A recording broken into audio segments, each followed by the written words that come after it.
Hey, Nerd Herd, Dynasty Nerds here, back again this week, breaking down the AFC North and how it pertains to your Dynasty team. Of course, we talk about my favorite team, the Cleveland Browns, and all those fantastic Dynasty assets and the future Super Bowl winners. And some Ravens, maybe JK. Ooh, I love me some Dobbins. We're going to talk about the Steelers' offensive line woes and what that means for Najee Harris this season. And will they have 3 wide receiver 2s again? Of course, the Cincinnati Bengals, who will have 3 wide receiver 2s. Let's get into it, shall we? Ready, set, hut, hut. Welcome to the Dynasty Nerds Fantasy Football Podcast, where we discuss Dynasty strategy, rankings, and all things NFL. So get ready to geek out on fantasy football with your host, Rich Dotson. And welcome to the Dynasty Nerds Fantasy Football Podcast. I'm your host, Rich Dotson, my fellow nerds, Matt O'Hara. Hey. And Garrett Price. How's it going? It's going so swell today because we are talking about a division that I hold dearly, the AFC North. Oh. Yeah. Home of the Wait, that's today? Yeah. Home of the future 2021 season and Super Bowl champions, hopefully, probably. Fingers crossed, toes crossed. Cleveland Browns. They're in that division. Cross them up. NFL MVP, Baker Mayfield. Whoa. NFL rushing leader, Nick Chubb. All right. Sounds right. NFL receiving leader, Odell Beckham Jr. I wasn't sure which one you were going to go with. I don't know. NFL sack leader, Myles Garrett. There you go. And NFL interception leader, Denzel Ward. Oh. Yeah. All kinds of good players on that team. Sounds about right. Well, I can dream too. Kids, you can keep dreaming as well. So today we're talking AFC North. We're going to kick it off here soon. But before we do, a word from one of our fantastic sponsors. We don't have many more weeks to talk about our friends at DynastyDepot.com because when the season starts at the end of August, they stop their promo. What's the promo, you might ask? Is right now, if you use the promo code NERDS, you can get their yearly package for only $14.99 a year. And what do you get for $14.99 a year? You get all the options to go buy and sell teams at DynastyDepot.com.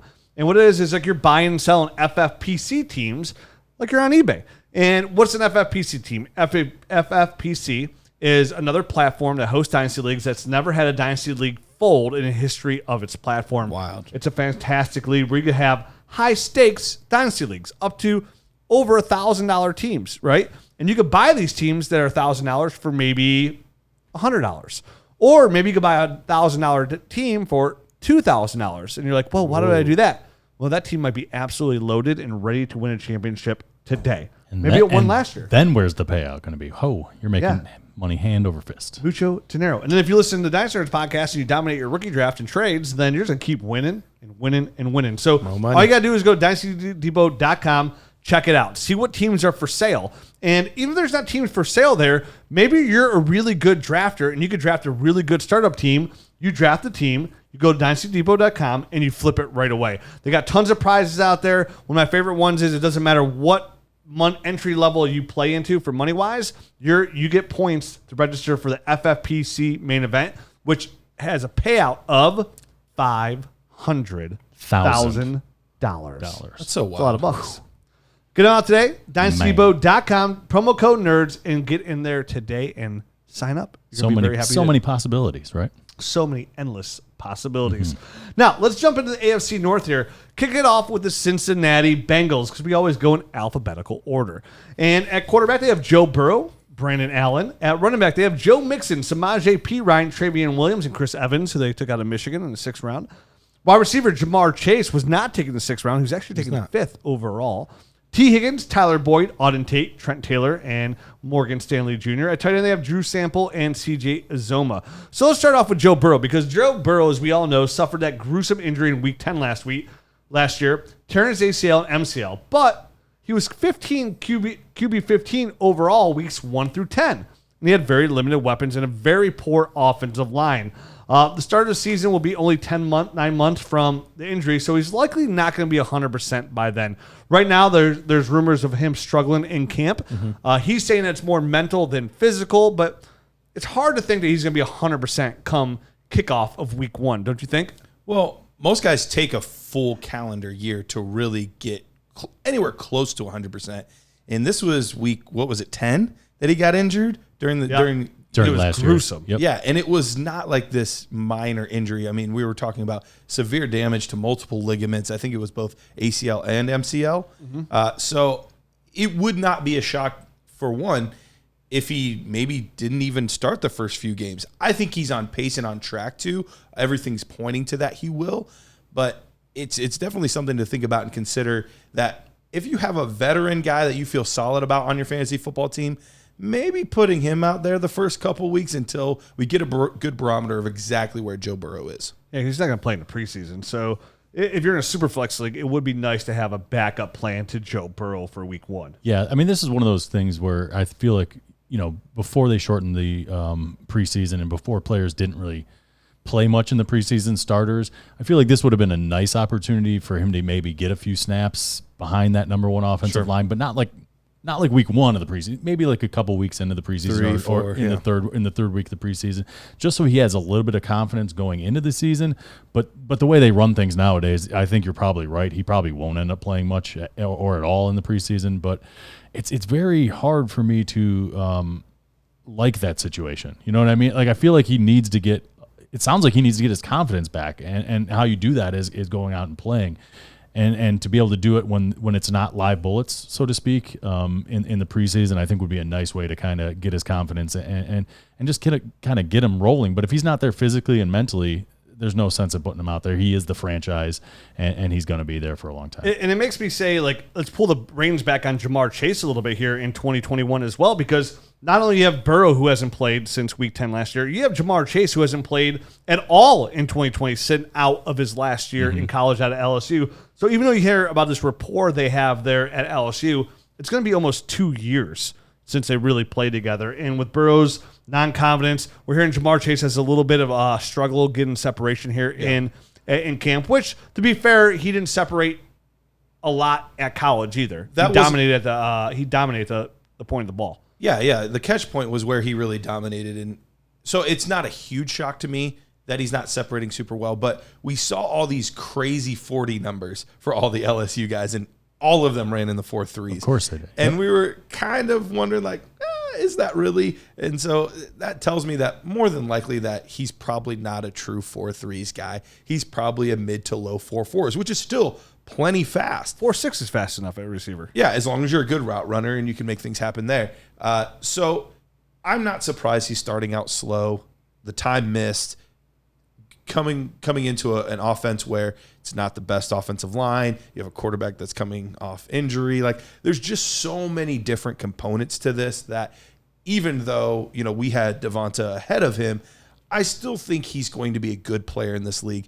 But I'm still not sure, even, back from when we were watching his tape, I'm not sure that he is going to be Julio Jones, AJ Green, Terrell Owens. Like, I think he'll be a good player. Right. But usually if you're drafting a guy top 5 in the NFL draft, you think he's going to be that kind of player. Yeah, no, I totally agree. I don't see that kind of upside with him, but I saw, I can't remember who. It might have been Ray who mentioned Dez Bryant as a similar player. Sure. Because they weren't big separators and they won at like the catch point, and he was able to be a good fantasy asset for 4 or 5 years, and that is how I see Jamar Chase. I see him probably taking a few years to get settled in, especially considering he missed a full year here in 2020. And, a couple of years from now, I think he's going to be a guy that is making big plays and going up and getting the ball in the end zone and scoring you a lot of fancy points based off of that kind of production. But when you don't have a huge step to lose, once you do start slowing down in your late 20s, it could fall off pretty quick for a guy like this. Just like Dez. Yep. Yeah, digging into this a little bit more, like you said before, we had Devontae Smith ahead of Jamar Chase. We were one of the very few Dynasty podcasts, few Dynasty sites at all that we consensusly had Devontae Smith ahead of Jamar Chase. A lot of people thought we were crazy. That's where we'll find out. It's a fun thing about playing Dynasties. We find out the truth. Justin Jefferson had trouble separating last year in camp. We have no idea how this could play out. Exactly. Yep. So he can still be number 1 there. From a fantasy aspect, like, it wouldn't surprise me. I wouldn't be blown away if Elijah Moore, a 2nd round pick, was a better fantasy asset than Jamar Chase over the careers. Like, it wouldn't surprise me if that happened. Because digging this a little bit more, there's the thing when I'm looking here is with the Bengals is, yes, Jamar Chase comes in at number 5. He hasn't played in years and struggled a little bit. And I know AJ Green leaves. He takes 19% of the team targets with him. But that doesn't even matter because Burrow didn't barely connect with him even when he threw to him, which was weird because Burrow was really accurate. And with his other receivers, he had a 72.8% completion percentage. And When it comes to the Bengals receivers, the Bengals ran an absolute ton of 3 wide receiver sets, about 80% of the time. So this offense can support 3 fantasy wide receivers if Burrow gets going. Higgins and Tyler Boyd both averaged about 8 targets a game last season. And Higgins is coming off a great rookie year, which he had 67 receptions for 908 yards and 6 touchdowns. And Tyler Boyd produced as well. So much so that Tyler Boyd was wide receiver 13 overall through week 10 when Burrow got hurt. And Higgins himself was wide receiver 23. So when I think about that, obviously Tyler Boyd's going to be a free agent. He's going to move on elsewhere most likely. And when I look at T. Higgins and I look at Jamar Chase, would anybody be here also blown away if T. Higgins ended up being the number 1 fantasy wide receiver on the Cincinnati Bengals for the next couple of years? For the next couple of years, no. But I think Tyler Boyd signed a deal. He's there until 2023, so he's not. Oh, he is there. I thought it was next year. So 2023. 2023 is his last year. Okay.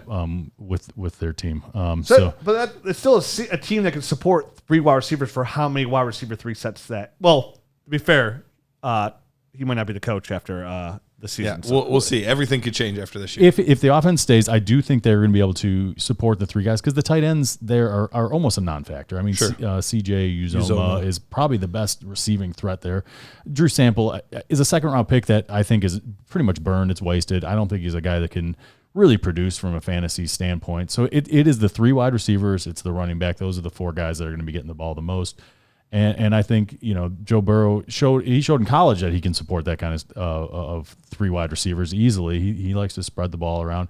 And this offense, I believe last year showed that they can as well. Yeah, Tyler Boyd might be one of the best dynasty values out there today. Sure. If you're looking for a solid wide receiver 2, with probably a floor of a wide receiver 3 potentially, Tyler Boyd might be a really good bang for your buck. There's a couple of receivers we're going to talk about because obviously we're talking about the NFC North on the Nerd Herd episode next. Make sure you join the Nerd Herd at dynastynerds.com to catch that episode and all our Dynasty Nerds tools.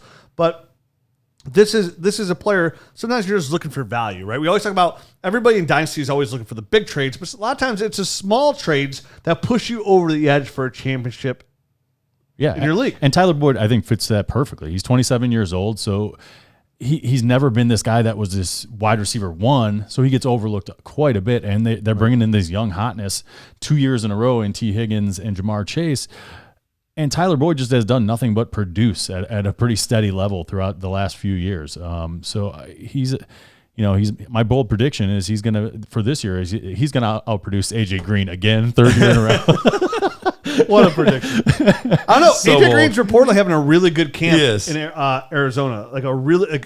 I hear all the time, AJ Green looks great. I saw some highlights. There does look to be a little bit of juice left. I'm surprised. That's all well and good, but when old man Rivers tweaks an ankle and misses... Wait, Phillip Rivers is back? Well, you never know. But he's going to be out for 6 games, and then he's going to, struggle to come back because he's 33 or something. He's old, Yeah, so. He's older. Yeah. Tyler Boyd, though, good, very good offer, very good value. Really. All 3 are assets I would consider. There's not many teams that support 3 wide receivers that you say, hey, I want all 3 shares of these guys, but I would want shares of all 3 of these wide receivers, especially T. Higgins, who I think, in a couple of years from now, we could be looking at a situation possibly like Adam Thielen and Justin Jefferson, Amari Cooper, and CeeDee Lamb. A situation that can support 2 high-end wide receivers if Burrow puts it together. And, again, Burrow had over 70% completion percentage when he was targeting any other receivers outside of AJ Green. And you mentioned Drew Sample is just a guy, and you're right. This offense simply right now, as it is put together, just doesn't target the tight ends. They're not even an option. You might get a game here and there, but if anybody ever gets excited about those games, like Drew Sample saw a spike in production here. Started with the Browns game, actually, when he had a really good game. Anytime you see a spike like that, you just want to sell. 3rd round pick, 2nd round, anything you can get out of that, it's always a good spike. So all 3 receivers for Dynasty look high. Who do you think will be the highest scoring fantasy weapon in the Cincinnati receiving corps this year? I'm going to go with T. Higgins. I think T. Higgins will end up being the guy. I'm struggling between him and Tyler Boyd because I do think Jamar Chase is going to have a little bit of a slow start. And so I think it's between those 2 guys in my brain. And T. Higgins, I'll make a consensus because I really liked him going out last year. And I think he has enough touchdowns, which it always comes down when you're close. Who's going to score more touchdowns? And I would put that on T. Higgins for the year. Now let's move over to the running back here, which is probably the most exciting asset for the 2021 season on the Cincinnati Bengals, whether you're in Superflex or not, and that's Joe Mixon. Why is Joe Mixon so exciting? Because Joe Mixon should absolutely dominate a majority of all the running back touches this season, which should be a ton early, and produces as a high-level fantasy running back one. And when I say early, it's because if Joe Burrow is not going to be 100%, they're going to really rely on that run game. Right. And they're already coming out and saying, we don't want Joe Mixon to come off the field. We want to utilize him in a passing game. We want to utilize him on the ground. And if you've ever wanted to trade away Mixon, that'll be the time right there. Like week 3 will be prime trade time for Joe Mixon if you ever want to get out. Because you should probably, he has the potential to be running back 1 overall going into week 3. So absolutely, you might be able to get super heat for Joe Mixon if that's the time like you ever want to get out for Mixon, right then and there, because he's coming off a year where he saw his receiving increase a ton and he was running way more routes a game while also being fed on the ground. So they're going to utilize him in the passing game. They just get rid of Gio Bernard out there. Samaje Perine is not an asset in the passing game. He's a ground pound kind of guy. So Joe Mixon is a running back we should see. Where I think he was averaging over like 9 targets a game last year when he was in there. So as a PPR 3-down running back, we saw guys like this last year that are just being fed the ball a ton finish at a high level. Guy like David Montgomery, right? David Montgomery finished as running back 4 last year because he was being just fed on the ground and the air. And anytime you have a running back that is in that kind of position, it's going to dominate all the ground touches and air receiving for the running backs. That equals a high-end running back 1. Joe Mixon going into year 2 of his 4-year deal seems like a guy who's ready to finally, you thought was last year, ready to break out in a major way when it comes to fantasy football production. And he was on pace to do that. He was running back 7 through the games that he was able to play, and then obviously got injured after that. But he was on a really good pace to start the season, and it was really buoyed by those last 2 games where he was being targeted a ton in the passing game, and Gio Bernard just wasn't on the field as much. So this offensive line is slightly improved as well. Jonah Williams is now in his 3rd season, his 2nd one where he's actually playing. He was their best offensive lineman last year. They also brought in Riley Reif from Minnesota. Not a great player by any stretch of the imagination. Good. He stabilized the position. Exactly. He's a very stable player.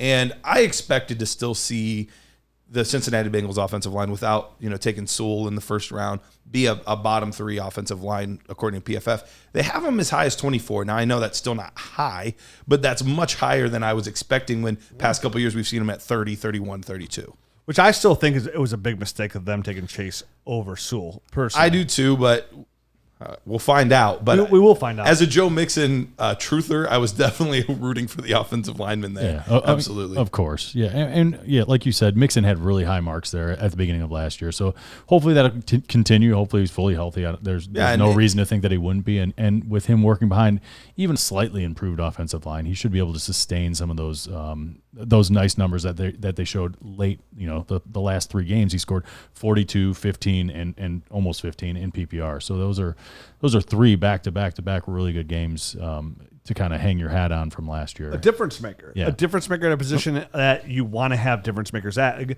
Again, running back 1s are the cream of the crop when it comes to fantasy football production. And that's what I expect out of Joe Mixon. And like you had mentioned, all 3 of those big games came with an uptick in targets too. So he was averaging like 3 or 4 at the beginning, and then he got 6, 8, and then 3 on the last one again. But it was an uptick in the game that he got injured. So it was an uptick in targets that really caused him. Yeah, I think it was his routes that he was actually running. I was off there when I said about 9. I think it was his actual routes run per game that went up pretty significantly in this offense. And I do expect that to continue as he is, again, there's not much behind him. But Samaje Perine, a very capable backup running back. If you had him last year in your championship game, he gave you over 20 points to help you for that push if you were a Joe Mixon owner. So again, maybe now's not the time to trade for Mixon, I don't think, right now.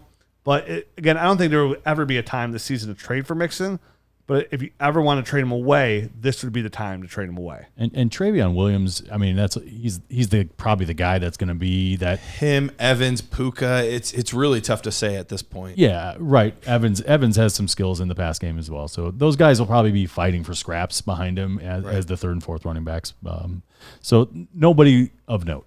Right, it's not Gio anymore. Yep. No, and again, they're going to run 13 personnel most of the time anyway. So it's just It's gonna be out there. It's gonna be Joe Mixon. They're gonna be throwing him the football too. It's just he's gonna be down there every down. And Mike Brown's want to get every dollar out of that guy as well because they're like, well, I'm paying this guy a ton of money. You gotta get him in there.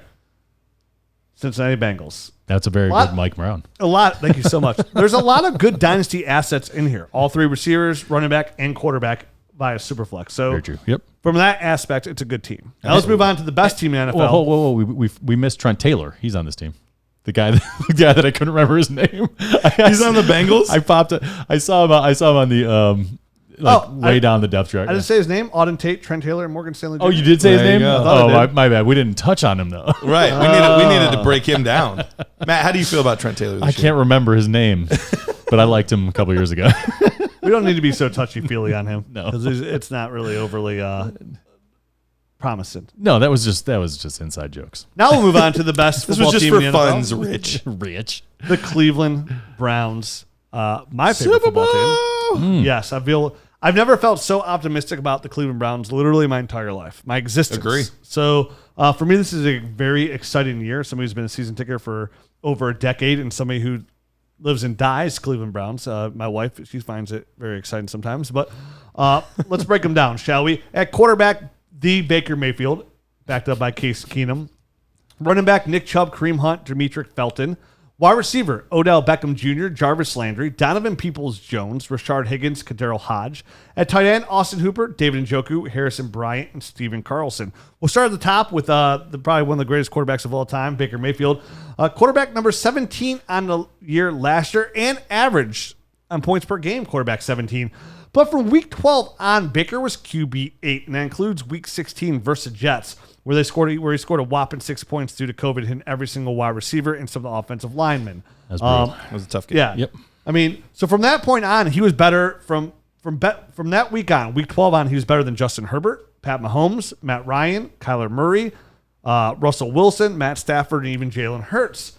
I know that being said, he played some really easy pass defenses that from week 12 on. So I know that had a factor to do it as well, but he still executed. And he'll need an uptick in passing plays to keep that production up. And what I really like here is, when I'm hearing out of the Cleveland media and offense and everything I'm reading is that Stefanski wants to take this offense to another level. In his first year here, no offseason, COVID, everything, he wanted to keep it basically simple, run that Gary Kubiak offense and, ground and pound the ball. And like I said, later in the year, as Baker got more comfortable, he opened a playbook and it passed a little bit more. I expected to kind of keep going. They didn't utilize the tight ends as we expected them to last year. Right. Usually takes the tight ends a second year in a new offense to really start to grasp the offense fully and to become better weapons there. So, Harrison Bryant also looking great so far in camp. David Njoku's looking okay. Austin Hooper's just looking okay, but Harrison Bryant's looking really good. I think both of those two tight ends that you mentioned, other than Austin Hooper, are just more athletic guys. So I think they're going to stand out a little bit more than a guy like Austin Hooper, that I see as more like a steady Eddie type of guy. He'll get the job done, but he's not as athletically gifted. Correct. And things are different in game action, too, for some of these guys. Like, you see some of these guys look great in camp when they're not actually getting hit, really. You know what I mean? Mm-hmm. Like, so it's interesting to see, and I'm not necessarily saying those guys in particular, but with all of these players, especially with some of the rookies and stuff like that, camp tells you a little bit, but the actual game action is a lot different. Guys like Najee and Javonte are better with pads on because of how physical they are and things like that. Definitely this early in camp when you're mostly hugging instead of tackling. Exactly. And listen, I realistically view Baker as, I think he'll have some moments where he'll finish in a couple of years, like as right around here, like QB8, QB9. But I do more so look at him just for the way this offense so far of how it's going, where they're going to run the ball 50% of the time with the running backs that they have. Just recently re-signed Nick Chubb to a 3-year extension. He's here for 4 years. Kareem Hunt's here for 2 more years as well. So they're going to utilize that for a Super Bowl run and ground and pound that ball. So I think Baker Mayfield's more of a realistic, because of his upside and how smart he is, which is, again, was my favorite attributes by a quarterback, right? It's why I love Drew Brees so much. It's why Peyton Manning is so good. It's why Tom Brady is so good. When you see a lot of these older quarterbacks have success, a lot of times when their arm strength diminishes, it's because they're so smart and they get the ball out so quickly with the football. So an accurate quarterback is going to equal production. And I do view Baker as more of like quarterback 13, 14, 15, right around there. Some years he'll be quarterback 8, somewhere around there too. So a really good quality quarterback 2 in a super flex league. Someone you still kind of want because he's only 25 years old. So if you get a young quarterback that has those quarterback 1 finishes with high-end quarterback 2 finishes, that's a really good asset in super flex leagues. And you'll actually get the longevity, because that is one of the things that I don't know that we always touch on as much, because we talk about the quarterback and how important it is with the longevity. But some of these fly-by-night guys, they're not going to have longevity because they might not be in the league in 3 years. We know he's established with this team. We know that he's the heartbeat of Cleveland. Like, he's going to be with this team for a long time. So, when it comes to Jalen Hurts or Baker Mayfield, there's just so much more security in a guy like Baker Mayfield, where Jalen Hurts might have some crazy upside, but we don't know what team he's going to be starting for next season, if he's starting at all. And unlike in the past, it seems like the Browns finally have the front office figured out and the coaching staff figured out. So there's a little bit of stability there as well, which, in the past 20 years, you couldn't say that about them. Not at all. So it is a little bit different now. And anytime you have an offensive line as good as the Cleveland Browns have, your quarterback's always going to do a little bit better, because that's where Baker's obviously struggled so far, is when he's been under pressure. At any moment he has struggled. But right now, the Cleveland Browns have arguably the best offensive line in all of football. PFF agrees with you. They have them ranked as the top offensive line coming into the season, had them finishing as the top last season as well. Which brings you to not only a good quarterback, what a very good running back can do. So when you have a good offensive line, it can make any average running back look better. When you have a really good offensive line, you have 2 really good running backs, they're going to make them look like all pros. And the Browns have just that. They have Kareem Hunt and Nick Chubb. I mentioned Nick Chubb gets extended. Kareem Hunt's on a really team-friendly deal as well for 2 more years. And these are guys, which is a really weird situation that we don't see. We talk about in fantasy all the time, can a team support 2 wide receiver ones? Can they have that? You don't ever talk about a running back situation where, can this team support 2 high-end running backs? Well, the Cleveland Browns have done that. Last year, they had 2 running back ones on the year, running back number 10 overall and running back number 11.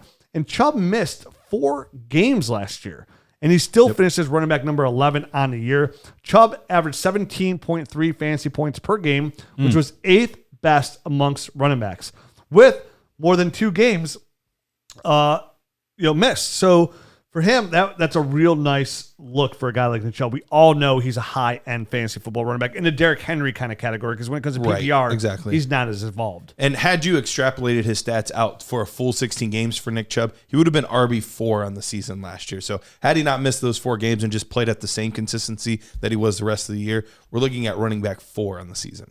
Yeah, and when the 17.3 points per game was actually best amongst running backs that played more than 2 games. Because I always got to say that because Antonio Williams had that 1 game he played in, and he was the number 2 overall points per game. So Christian McCaffrey. And obviously Kareem Hunt is the best backup running back in the league, and a valuable asset when Chubb is in, or whether Chubb is out, because he averaged actually a half point more per game when Chubb was actually active and on the field. And when you look at it, weeks 1 through 4, because Chubb got hurt in week 5. Hunt was running back number 7 overall, and Chubb was running back 15 overall in PPR leagues. Weeks 9 through 17, Chubb was running back 6, Hunt was running back 18. And that's where I realistically expect them to align going forward. I look at Hunt will have some running back 1 games, but mostly a mid-range to high-end running back 2, while Chubb consistently puts out those running back 1 numbers. Both very quality assets on your dynasty team or any fantasy team, and you can literally start both on a week-in, week-out basis. And I love the way they use those guys, too. I mean, it's like Nick Chubb comes in, pounds the heck out of guys, and then they'll give a whole series to Kareem Hunt. He'll come in and do his thing, there'll be more passes thrown in that series than in the last one. It's just a very creative way that they've used these guys, and it's very good for fantasy production. I feel like they can be supported, both those guys, and they've shown it in the past. And it's just an exciting feeling for, I guess, a Browns fan, but also, from just somebody that likes fantasy and like these little nuances, that it's very interesting the way they've used them. What do you think's the price tag in Dynasty right now for Kareem Hunt? It's so weird because you're buying a backup running back who puts up good numbers. Like, what are you paying for a guy like Kareem Hunt? Are you paying a 2022 first for him?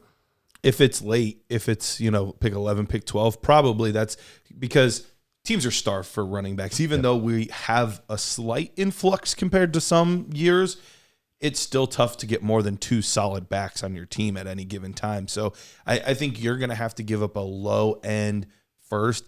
Maybe you could get away with like 2 high end seconds if you're lucky, but to get a mid range RB2, that's kind of the price tag. That is the price tag. Yeah, I feel like that's what you have to give up for him for sure. And he's 26 years old. He's got this year and next year on his contract. So, he'll be hitting it roughly 27, 28 free agency. So as long as he's not getting worn down and it doesn't look like they're going to overuse him the next couple of seasons, you probably should be able to get another year or 2 out of him after that.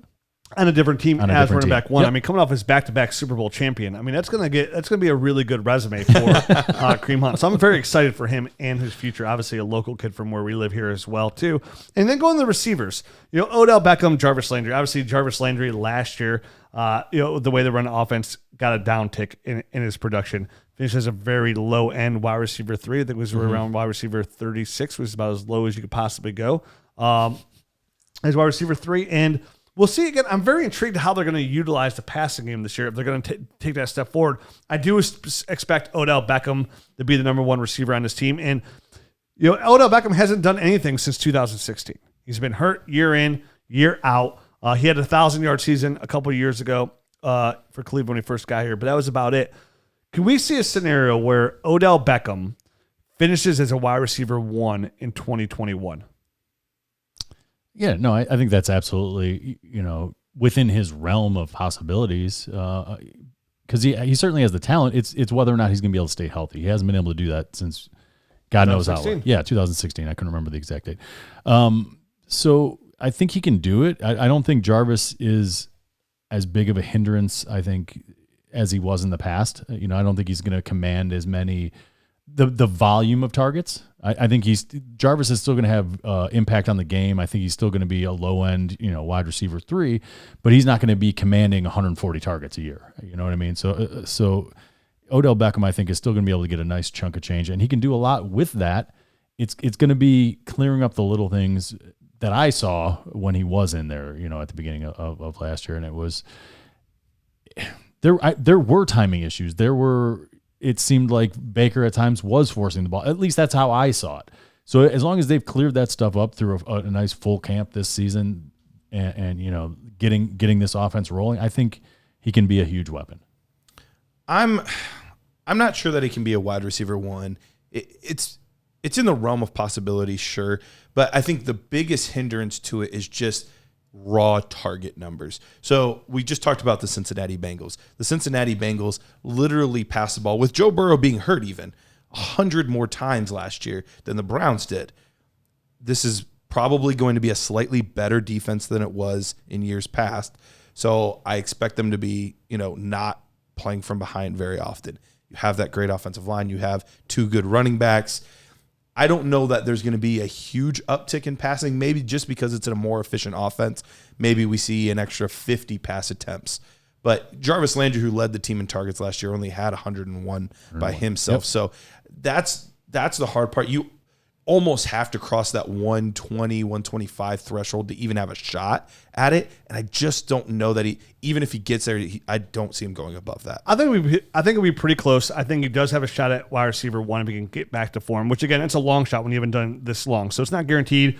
If I had to predict where Odell Beckham is going to finish, it's going to be wide receiver 13 to 16 within that range with my prediction. But I'm with Matt. It wouldn't shock anybody if Odell Beckham had a monster year, came out at 1,500 receiving yards and double-digit touchdowns.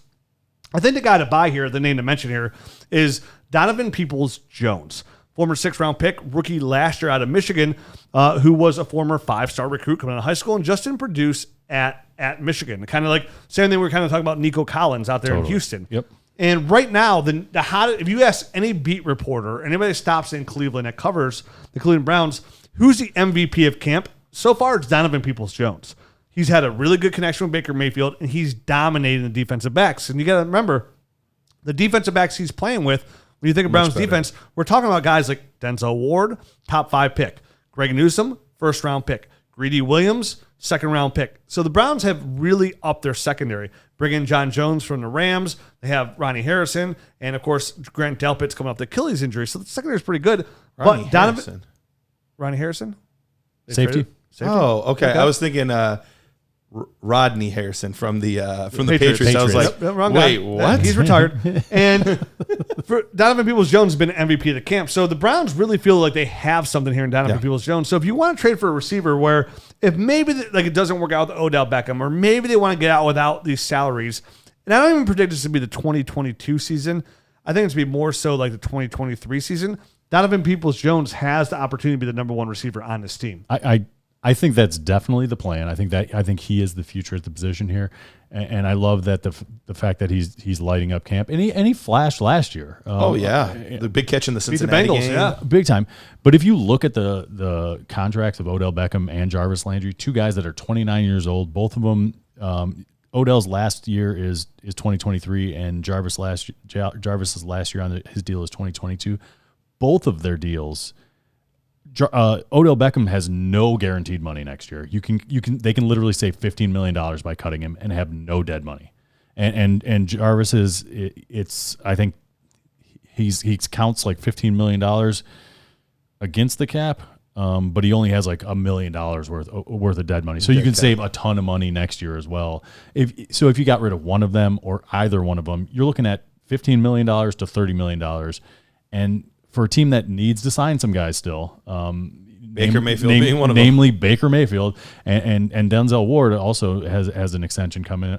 Correct? He hasn't gotten extended yet. He'll probably get extended here soon. And Wyatt Teller. But right there, I'm just going to say the cap's going to go up so much here in a year that I don't think it's really going to be outrageous to have over two receivers that make a total of $14 and $16 million. And I actually see them restructuring Jarvis and Landry because I think as from a team chemistry wise, I think Jarvis is the one they would want to keep. I think Jarvis is also, but that clean cut on Odell Beckham, if he doesn't produce this year, if it doesn't work out, if things with him and Baker don't mesh, that's going to be a clean cut. And then they're going to be looking to fill that void of the number one wide receiver. This is my whole point. And Donovan Peoples-Jones, the way he's been producing, he might be a guy that just slides right in. He's the only guy with size on that team that has that kind of explosive ability. This could definitely be a situation, especially a team that's pretty solid in most of their positions. We could easily see them draft somebody in this next year's class as well. Yeah, I like Donovan Peoples-Jones as a buy in Dynasty, and of course we've been saying this for now going on about 6-8 months that Harrison Bryant in a Superflex tight end premium league is an absolute buy. Even in that. So, I mean, we get him for cheap. Harrison Bryant's a great buy because he does show out in practice. And remember, this guy who we thought was a former wide receiver, essentially, going out there playing receiver, he's bulked up 14 pounds, so he can block a little bit more. He's the future at tight end as well. So if you're looking for two players that offer really good upside on this team, it's going to be Donovan Peoples-Jones and Harrison Bryant, more likely for the 2023 season. If you had to pick between those two guys on PredictionStrike.com, which one would you take? I would take Donovan Peoples-Jones. Me too. Donovan Peoples-Jones. All right, well, you too can take Donovan Peoples-Jones on PredictionStrike.com. It is the only platform where you can buy, sell, trade players just like the stock market. They have this wonderful app that's in the App Store for iPhones. And on top of that, with the promo code Dynasty, you can receive $10 free with your first deposit of $20 or more. That's promo code Dynasty to receive $10 free with your first deposit of $20 or more over at PredictionStrike.com. Oh, gotta get in there. Gotta make some money. Prediction Strike, dude. They're giving you free money to make money. Can't right? I love Prediction. What a great app too, right? Let's talk about somebody else as well. Something that I love. Something that my significant other loves, which just so happens to be my wife, not Matt. Nope.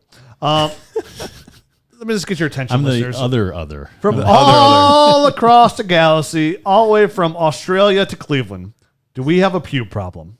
If so, our friends Manscaped have cleared you for takeoff with their 4th generation and brand new Lawnmower 4.0. Kick your pubes to the next planet with the Performance Package 4.0. The orbits in your pants will feel like you're in zero gravity when you use the best tools for the job from the leaders in male grooming. Join the 2 million men worldwide who trust Manscaped and get your rocker ready for takeoff by going to manscaped.com for 20% off and free shipping with the promo code NERDS. Listen, there's never a wrong time to bonsai that bush, right? You got to be well groomed, not just for yourself to feel more confident. Again, all that body hair, trim it down. For you, your significant other, for your lady friend, for your guy friend, it doesn't matter. They want somebody who not only looks good, but when they cuddle against them, feels good. Feels good. Yep. Yeah. So, I mean, they have so many good products here. I've been using Manscaped now for almost 2 years, and I absolutely love it. I think it's a great tool out there. I mean, Matt, you say all the time, why have a nice garden with all those weeds in there? Yeah, you got to trim them up, man. That's the last it's the finishing touch, so to speak. It has a light on there. You recharge it. It's waterproof, so you can use it in the shower. They have so many great different condiments that come along with it. Yeah, condiments like ketchup, mustard, salt, pepper, all that good stuff. Condiments, the right word? Yeah, condiments, they're condiments. That's what they are, condiments. So they got so much good out there. They got the hair trimmer, the nose hair trimmer, the crop preserver, ball deodorant. That stuff is absolutely great. You know what I love about these reads? I can't tell where the read ends and Rich begins. I know. Because it's just, it all meshes so seamlessly. Yeah, it really is. I love them. I love man. I mean, I swear, I had Manscaped before they even became an advertiser with us. Yep. That's how much great it's it is. like where his happy trail ends and his stomach begins. We have no idea. So remember, get 20% off and free shipping with the promo code NERDS at manscaped.com. That's 20% off and free shipping with the code NERDS at manscaped.com for a clean trinity and beyond. Your space balls will thank you. Let's move on, shall we, to what team? Baltimore Ravens? Yeah. That's the team we're talking about, Garrett. The Baltimore Ravens. You're good at your ABCs. At quarterback, they have Lamar. R and S are close. It's So not it was R. stuff I had to think about it. I said we're doing alphabetical order, and I started the Cincinnati Bengals. But anyways, the Baltimore Ravens at quarterback, Lamar Jackson, Trace McSorley, Tyler Huntley. Bengals before Browns. Browns, Ravens, Steelers. Boom, shakalaka. Running back, J.K. Dobbins, Gus Edwards, Justice Hill. And wide receiver, Marquis Brown, Rashad Bateman. We got to talk about him because he got hurt today. I took him in round 1. Sammy Watkins, Miles Boykin, Devin Duvernay, Tylan Wallace. I took him in the 4th round. And James Prochet. At tight end, Mark Andrews, Josh Oliver, who they traded for this offseason. Former 2nd round pick by the Jacksonville Jaguars only 2 years ago. And Nick Boyle. So Mark Andrews in this last year. Yeah, but he'll get re-signed for sure. This offensive line is remade this year after the injured last year. They hurt the left side last season. It's interesting. The right side is now much older, right? They bring in Andrew Villanueva from the Steelers and Kevin Zeitler from the New York Giants. They paid Zeitler pretty good for 3 years, and they need that because Jackson was pressured 30% last year on all his throwing plays. So that offensive line is going to help him out tremendously. And Lamar Jackson obviously wasn't running back 1 overall, quarterback 1 last year. Yeah, sure, but he's still like the first quarterback ever to have back-to-back 1,000-yard rushing years, isn't he? I believe so. I think you're correct because I don't think Mike Vick did it. I think he hit like 900 and then 1,000 in a different season. A big drop from, he had a lot of touchdowns thrown, not a lot of interceptions thrown. Obviously had over 1,000 yards rushing. With this new offensive line with much better receivers now, because they obviously they went out there and tried to upgrade the receiving game drastically. Marquis Brown, former 1st round pick. They went out and draft Rashad Bateman in the 1st round. They signed Sammy Watkins as well. They have a bigger guy like their Miles Boykins. James Prochet's having a nice camp. They draft Tylan Wallace in the 4th round. So they went out there to increase this passing game tremendously for Lamar Jackson, who looked good in 2019. Do we think Lamar Jackson get back to that more so the 2019 form, or do we see him more so in this 2020 form here in 2021? I mean, it's very difficult. Obviously, last year he dealt with some stuff. He went through COVID and had it, during the season there. I think that was difficult for a lot of players to go through. And then he got it again, right? So at the beginning of training camp here, he's missed, 10 days or something like that during training camp itself because he had COVID, and he said he's going to talk to team doctors, just see whether or not he wants to get end up getting the vaccine. Yeah, end up getting the vaccine or not. But so I guess I don't know exactly where I was going with all that, but that's a difficult situation, I guess, to have to deal with this early in camp again after having dealt with it last year. But last year was a year where we thought there was going to be a regression, right? I mean, right. The 2019 years, the touchdowns were insane. It's just not sustainable. It wasn't sustainable. Can it happen again? I mean, sure, but I don't see it happening. I feel like the defenses in the NFL have adjusted. So I think they know how to kind of slow him down enough where he can't go buck wild. They're going to force him into some situations that he doesn't like.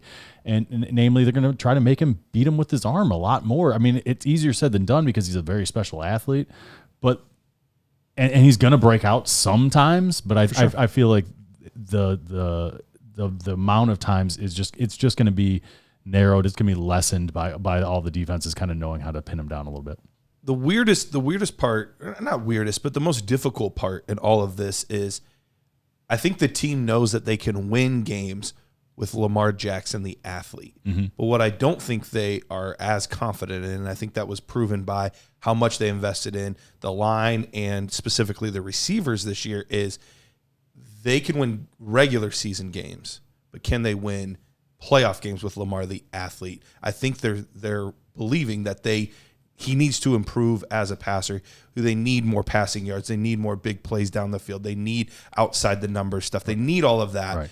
So it's going to come to this weird impasse where Lamar Jackson is at his best when he's being creative and making plays with his feet, but they need him to do more of this. So I don't know which part of that is going to win out.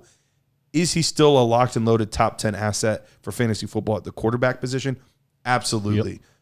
It's whether or not he can get back into that top 3 or 4, I think, is the question. And what do they want to mold him into? Because you're right. I mean, come the playoff time, they had Tennessee, but they only scored 3 points versus Buffalo. So they weren't overly and that's productive. not an there. Amazing defense either. Not amazing defense at all. So we mentioned they bring in Rashad Bateman, and Rashad Bateman is somebody who we absolutely loved coming in out this year. One more thing before we move on from Lamar. I don't know if many people know this, and I don't know how much of a factor it's going to be, but he represents himself. He does not have an agent, and he has a contract that's going to be coming up very soon. Right. I don't know how that gets done or kind of where that lands due to the fact that he's representing himself. But that could be a sticky situation to just keep an eye on as well. Yeah, if he's smart, he's just like, hey, give me the same contract Josh Allen just got. Look me up. Right. Try. So here's the deal. Like, it's one thing when an agent is on your behalf saying these are the numbers I want, and then the team says, ha ha ha, yeah, right. You're not nearly as good as this guy at doing this. He's not saying it to the player, he's saying it to the agent, and the agent doesn't necessarily say that back to the player, but now the player is the agent. Like, it can get sticky if those kind of negotiations. Feelings can get hurt. Coming off, things can happen. So I don't know. It's kind of weird. Coming off 2019, where it's a unanimous MVP, and a team where that literally if they didn't have him would be in a very McSorley situation. So for me, it's very interesting. And like I said, they bring in Rashad Bateman to help him. They bring in Sammy Watkins, who's having an okay camp out there too, and maybe Sammy Watkins can finally be a little bit healthy. Maybe week 1, Sammy Watkins. Week one every year, Trade 50 points. Best. Trade him. 50 points. Trade him after week 1. The biggest news today: Rashad Bateman's soft tissue injury looks like a groin comes up. I mean, so he's been banged up. He had a core muscle injury there early. Now this, I don't know if they're tied together. This unfortunately stinks like one of those. It smells like to me one of these things that they're trying to work around something that he probably needs to have one of these core muscle surgeries on, and it's gonna keep nagging, and he's gonna have the surgery. We're gonna be missing Rashad Bateman for half this year, which tells me like I'm instantly then now moving Elijah Moore up above Rashad Bateman, because Bateman was having a great camp. He was looking good, like he's gonna be the Ravens' number 1 receiver. But I'm with you, and Matt, you've over the last 7 years doing this podcast, this situation's coming up probably about 7 times, like once a year. And you always come out like, smells fishy to me. It seems like this. And you're right almost all the time. That's what it feels like. That's what's going to happen now again. I'm not a doctor. I don't pretend to be one. I've just seen these kind of things roll out, and I've seen people try to like delay things and kind of, they don't have to say everything at this point of the year. Sure. And you just kind of feel the pattern kind of developing here. And that's how I see it happening. I have no idea. He could be right as rain in another week and be right back out there, but that's kind of how it feels anyway. Yeah, so just be careful with your Rashad Bateman shares if you're trying to trade for him or whatnot. But it might be a dip that you want to buy if he goes on IR, for example. So it's going to leave us with Sammy Watkins. Marquis Brown probably is the 1-2. Obviously, Mark Andrews is probably the number 1 receiver there, but and Marquis Brown's not someone we ever loved in Dynasty. And every time that I would talk like down on Marquis Brown as a fantasy asset, people would be like, oh, you don't know what you're talking about. He's this big game. And yeah, he's a roller coaster. And he's really fast, but his hands are buttered up as he had a 15.3% drop rate last year. And this team's lack of quality wide receivers had Brown targeted the second most of the team by a large margin. I mean, he saw 45% of the team's targets. Only Devontae Adams saw more per team. And Jackson's accuracy wasn't bad last year throwing downfield, but his receivers just weren't catching the football, which does throw some upside here for Lamar Jackson as a passer, because he's not as bad as I ever thought he would be as a passer. He's getting a little bit better. So to go along with Brown's slippery fingers, the team as a whole didn't catch the football. They had 37% of the catchable balls thrown they didn't catch last year. They were thrown past 15 yards. And I knew Bateman was going to come up really big here because he had really reliable hands. He's a receiver and get open downfield. And now losing him, you're relying on a guy who has a ton of drops, who doesn't have reliable hands, and Sammy Watkins, which we just don't know what he has. So let's probably go back again to the Mark Andrews show. Yep. Again. And Andrews missed 2 games last year.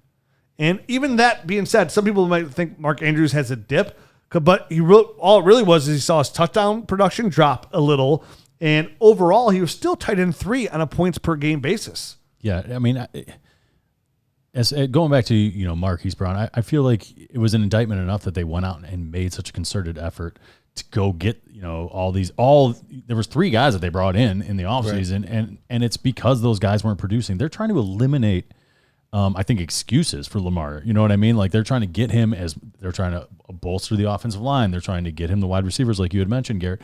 And all of that I think is an indictment on the guys that were there. And those stats that you just read out, they read to that as well. So they definitely Marquis Brown I feel like is an okay NFL player. He was probably overdrafted in the NFL, and maybe he would have been better in a different offense, in a different situation. But the offense that he's in, with the situation that he's in, it's a square peg round hole type of feel for me. And they had other guys who offered upside too. I mean, Devin Duvernay was a nice little shifty prospect that offered some upside. Yeah, absolutely. Miles Boykin was a nice big receiver coming out of Notre Dame that we thought struggled mostly because of the quarterback change that went on midseason there. But none of them would come up and produce there for Lamar, catching footballs. And like you said, they revamped the whole room essentially, bringing in 3 new guys with basically they have 3 first-round picks there and a 4th-round pick in Tylan Wallace.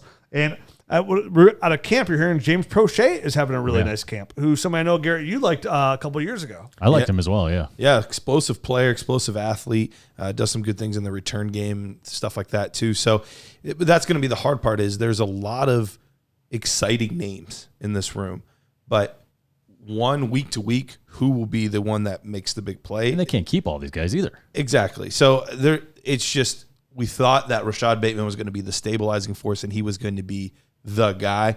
And I still think he probably will be, but this is hopefully not as bad of a setback as we're thinking, but it definitely hurts. But combined with Lamar Jackson being, missing so much time and him being gone, there can't be much chemistry there built just yet. Yeah, we'll see what happens with Bateman. Obviously, I think a lot does rely on it. Right now, I love the gamble on Sammy Watkins just for the hope, because I know the natural talent for Sammy Watkins is there. It's just, can he stay healthy? You're going to suggest gambling on Sammy Watkins? He's back. Yeah. That's his boy. You cannot quit. It's just on his ADP and where he's going right now. I mean, and Sammy Watkins doesn't cost you much. Rich. Sammy. Come back to Miss Sammy. I saw a tweet the other day from Daniel Jeremiah. I had to make sure I looked it up to make sure I got it right. But Daniel Jeremiah, and he's one of the GOATs in the industry. Like when it comes to scouting players and looking at players, former scout. He's a former scout. He articulates his points very well. Like I'm all about it. His first note when he talked about Ravens camp was buy all of the J.K. Dobbins shares, which seemed to be like directly at fantasy football guys, because I don't know how else you would do that. Yeah. He did say, he went back in the second tweet and said, for fantasy football, you want J.K. Dobbins. And that was really encouraging to me because as a player, loved the guy. He was, as far as tape score, he was my top back in the class last year. And we saw a lot of really good things when he got the ball. It was just some limited touches overall because sharing time with Ingram and then Gus Edwards, and they don't throw the ball a ton. But if he's looking this good once again, at some point, you just got to make sure you get your playmakers the ball. And it sounds like he's looking like that guy. Yeah, the big thing here for Dobbins is they want to get him involved in the pass game. They're showing videos out there. The team's tweeting about it as well. So if he gets involved in the pass game, I mean, look out running back one, because you mentioned that he didn't have just a lot of opportunity last year. He averaged 6 yards per carry last year for 805 yards on 134 attempts, with 152 touches for 925 total yards from scrimmage. The team, like I said, really building him up out here. We know he could do well in the passing game because he did it at Ohio State. So running back one finish is in sight, right? This is a team that we mentioned wants to protect Lamar. They want to see what else they can mold Lamar into a little bit besides just being a running quarterback. He, like Matt said, he'll still be that guy. But J.K. Dobbins looks to take a step forward. Some people thought that Gus Edwards was like a setback to Dobbins. I really don't. I know Gus averaged 5 yards per carry, but I think they'll utilize Edwards, but doesn't hurt J.K. Dobbins at all. If they get him involved in the passing game, this is a guy who averaged 6 yards per carry last year. We saw in his college tape how elusive he could be and shifty in the open field. I mean, he gets Matrix-style cuts out there. J.K. Dobbins, to me, easily could take a big step forward, and we could end up seeing multiple running backs this year finish as running back ones that we thought were going to be high on running backs last year. And honestly, it wouldn't surprise me with what's going on in the Colts right now. It wouldn't shock me if somehow we saw Clyde Edwards-Helaire, DeAndre Swift, J.K. Dobbins, and Antonio Gibson finish higher than Jonathan Taylor for the 2021 season. That's bold. It would not shock me. Now, do I think? I'm not saying I think that happens, right? But I think all those players I just mentioned, all high upside for sure, offer tremendous upside going into the season. And if you add Jonathan Taylor in the mix, that is 6 running backs, guys. Because Cam Akers is out, right? Because he'd be 7. Right. 6 running backs from last year's class that offer running back one upside. And if they hadn't screwed over James Robinson. Oh, my Lanta. And then you add guys in there that offer this year, like guys like Najee Harris, who would be 8. Then you got the cream of the crop. You got Dalvin Cook, Christian McCaffrey, Nick Chubb. Zeke Elliott. Nick Chubb. You know, Nick Chubb's in there twice. He's so good, I got to say it twice. Or Alvin Kamara. We could put him in. Alvin Kamara, Aaron Jones. I mean, we have a real – it's a true challenge this year to be that running back one. We see it always change because of mostly opportunity. And maybe that – and Joe Mixon. And injury. And Joe Mixon, and injury. But that being said, looking into this as a clean slate of non-injuries, we're looking at a situation here where there's a lot of young – talented running backs out there that are vying for only 12 spots.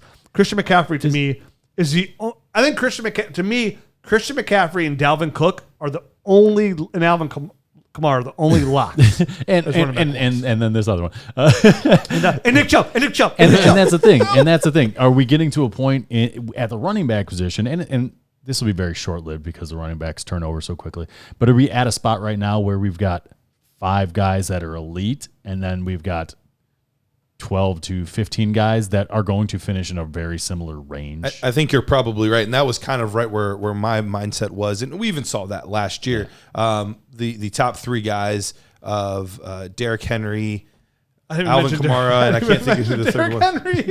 I can't remember who the third one. But they had finished the gap between running back 3 and running back 4 of David Montgomery was like 70 points difference. And so we saw some of that last year where there's kind of this a little bit of an upper tier, and then there's a lot of really solid running backs that you're absolutely right, could finish RB6 or could finish RB13. Right. So the difference between RB6, RB13 is basically a point a game, and it's not even going to move the needle. So who the heck cares? You know, like you got one of these guys, and that's great. And maybe it's better to shoot for one of these lower end guys because the price tag is much lower than instead of paying for one of these guys that's way up by 5, but you're really only getting a point. And where's the opportunity fall in for some of these guys? Because there's tons of other running backs we didn't mention to have opportunity as well. You know, a guy like Travis Etienne in Jacksonville might have the opportunity to flirt with some of those numbers. And these are guys that are just that we're talking about that.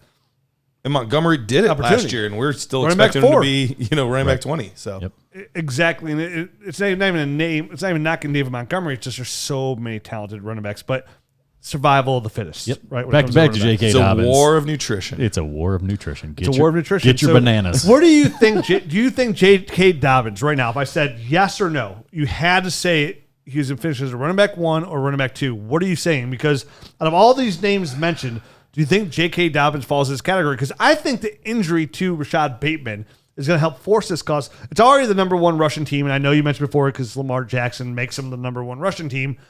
I think Dobbins is one of these guys that's going to finish as a running back one in 2021 season. And we should do a show on this soon. Like, there's so much talent there. Who do we think are top 12 at their position that finish this year? Yeah, we do that before the season every single year, so that'll be coming up maybe even next week. But if I had to pick today, it pains me, but I will say no. I'm actually, I feel the same way. And I was almost going to use the same words. So thanks for stealing them. You're welcome. Out of my mouth. But give them back. I like you had mentioned. I think he's going to end up very close to those numbers. I just don't think he's going to get there. And it's Gus Edwards, and it's what I mean. I think Gus Edwards is going to do Lamar Jackson just enough, and Lamar Jackson's going to be able to steal just enough long TD runs where it's like, damn it. I'll see where I finish, because what we do is we give a list of like 18 running backs and we just average them out to see who gets out there. We put them in order. It's gonna be weird. I have J.K. Dobbins, because if he's gonna do it, and like most running backs on this list, it's gonna have to be because he's more involved in the PPR game. So like, how serious are they involved by throwing the football? And by everything I'm reading out of camp so far, which again, it's too early to concrete that right now, it looks like that's the way they want to go. And I've seen J.K. Dobbins do it, and his yards per carry. Oh, yeah. And how he is with the ball in his hands, I think J.K. Dobbins right now, just not of anything, but just a gut feeling, not doing any studying yet. I think J.K. Dobbins does finish as a running back one for the 2021 season.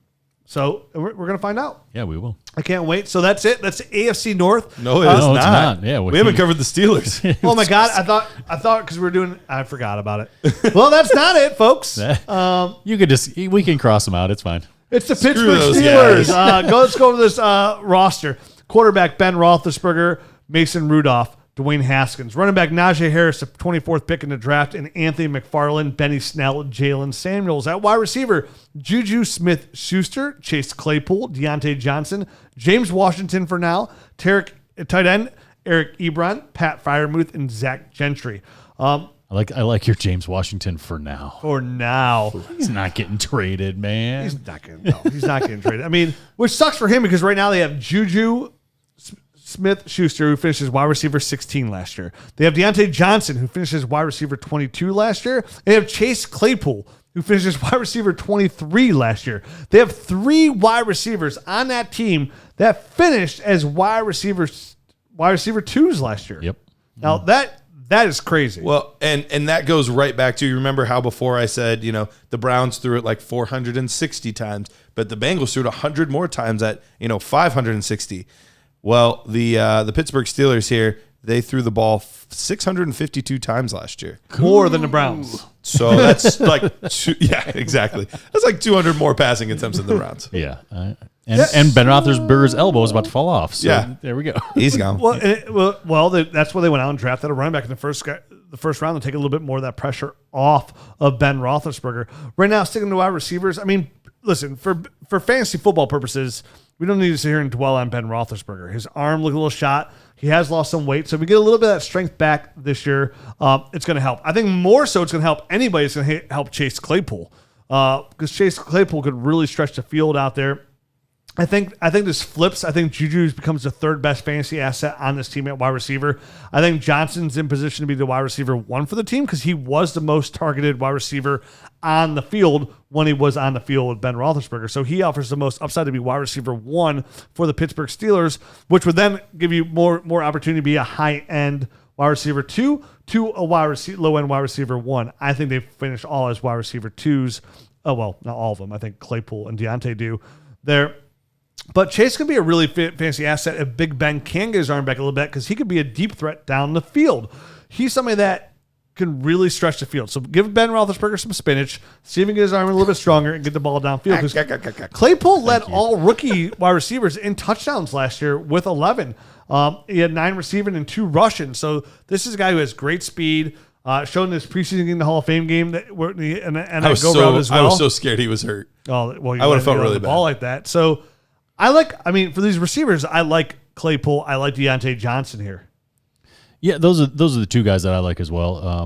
Roethlisberger. This is one of these weird, very odd teams. They're obviously just trying to make a run here. They've got when I look at their contracts, they've got a bunch of really weird looking contracts with like Ben Roethlisberger's on a this is his final year of his deal, but he's got like 4 voided years trying to stretch out his signing bonus. And you see the exact same thing with Eric Ebron and Juju Smith-Schuster. So they're like trying to like pace this thing together for one last run with Ben. The last dance. I'm very curious to see, I guess, the future of the Pittsburgh Steelers after Ben Roethlisberger is gone and kind of when a lot of these veterans are kind of, I think they're going to get forced off the team.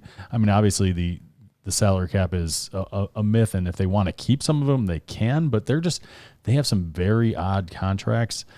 So I just kind of wanted to, I guess, put that out there as a something in the back of your head when you're looking at this team and kind of where they're going in the future. Yeah, it shocked me the most that Juju was wide receiver 16 overall in the last year. Just on targets. Yeah. Tons of targets out there. Because he doesn't have any juice. Like he's not making any big plays. It is a very... It's all close to the line of scrimmage. He caught it for 6 yards. Congratulations. Yep. So they do draft Najee Harris, like we mentioned before. He's going to get a ton of touches and looks in the passing game at running back. The O-line is horrendous. Even out of camp right now here, it's still horrendous, but he should still flirt with running back 1 numbers just on volume alone. He's a very viable pass to catch running back. So I missed the Hall of Fame game. I was out of town this weekend. I did watch like his specific highlights. So it was one of those things where if that's going to be the offensive line that Ben Roethlisberger is behind and Najee Harris, it's going to be a little bit of a slow burn or a slow go here at least to start the season. So they really do need to improve in that area quite a bit. And when they do blow this thing up, I that's probably one of the places that they're going to have to start. But what did they do this year with a 39-year-old quarterback and kind of duct tape and bubble gum holding this thing together? The difficult part about this, before they got rid, before they got rid of David DeCastro, their best offensive lineman, they were projected by PFF to be the 29th ranked offensive line. Now, everybody said, well, but they got Trey Turner and, he's going to come in. His PFF score last year, he was the guy that they signed from the Chargers. Sure. Everybody was never good at the chart. Right. Right. Like, he had one of the, so like kind of an average score is like in the 60s for a PFF rating. Last year in over 500 snaps, his was in the 30s. Yeah. So this is not a guy that's going to come in and be the savior. So, but I do agree with what Rich said. I do think on just raw volume alone, even though I have heard good things about Anthony McFarland in camp and said he looks good, I still think that they drafted him to be a 3-down back. I think he's going to get, the 220 plus carries. He's going to get the 50 plus targets. He didn't have any room to run though in the Hall of Fame game, and that's the Hall of Fame game. It's true. He still looked good. He was still averaging he almost got 5 yards per carry early there. I thought he looked pretty decent. I thought he looked pretty good. decent. I watched it. I thought he looked good. I thought he looked like he had some good juice. He looked pretty comfortable in the game. But you're right. It is against second, third string guys. Who knows exactly what that's going to be like once it's the real thing. I do worry about that. And it could very well be a situation that we've seen with several of these running backs in the past where it's, the production is, the old Melvin Gordon where it's 3.9 yards a carry, but he just got so many touchdowns and enough work in the passing game that he was running back 12 on the year. I think it's going to be Najee's biggest asset here, and what's going to surprise most people is like how viable he's going to be in the passing game. I mean, Mike Tomlin knows how to utilize that. It's why Le'Veon Bell was running back 1 for multiple years, and Najee Harris has good enough hands he actually gets to the outside with his speed and size. So I think, for me, Najee, one of the most pleasant surprises, not for me personally, but for a lot of the casual fantasy football players, because of Najee's size, is how well he's going to do in PPR leagues. Le'Veon Bell was running behind one of the best offensive lines in the NFL. He was. And this is not. I mean, they lost Villanueva. Thank you. Maurice Pouncey and DeCastro in the offseason. So those are right side. Those are 3 really big pieces. And it's going to be very hard for them to piece that back together and kind of move forward. So it'll be interesting. I do think he'll get a lot of volume. I think that's probably the plan as to why they drafted him. It's that physical. Is to hand him the ball an awful lot and stop Big Ben from getting too beat up. So I do think he's going to get a ton of volume. The offensive line's worrisome because reports coming out of Pittsburgh are going into it. everybody's talking about how bad Pittsburgh's line is, right? Everybody knows, like, oh, the biggest thing for Pittsburgh is going to be the offensive line. It's going to be terrible. Reports I'm hearing, like, as soon as this past week is, reporters went to camp going, it was even worse than I thought it was going to be. It was that bad to the point where I heard like a Didi Kikabala, who covers good for you, the Steelers out there, saying at times, like, the defense, they weren't even like high-fiving each other because it was so easy to get by them. They felt bad for their own offensive line. So that's coming off, and they don't even have Bud Dupree from last year who left in free agency. Yeah. So it's T.J. Watt and I can't remember who's the other they got guy. Cam Hayward out there too. It's still a really good defense. Yeah. The defensive line is arguably the best defensive line of all football. Devin Bush. Yeah, so Bush, there you go. So it's that's more worrisome for Ben. And is Ben going to want to do the same thing before, where he was very tender, he's dumping the ball off? But if he does, again, I think that falls in line with Najee Harris. I can see Najee Harris, because his offensive line is so bad, catch 65 footballs just because he's going to get so many dump-off passes from Ben. So I think Najee Harris is a sneaky running back one candidate. 65 catches, 320 yards. Yeah, strictly Might not be far off. on the way this team is going to be built. And he can put up running back one numbers. If he finished it with like David Montgomery's finished, right? Which is, again, just David Montgomery's a okay running back who just fed a ton of footballs. We're going to talk about him in the next show. Where Najee Harris could be that. Not only is he getting all the carries, but he's going to catch 65 footballs, even if it is for 325 yards, which would be good enough for high-end one running back numbers. If he flirts with 1,100 rushing yards, which shouldn't be crazy to do either for him.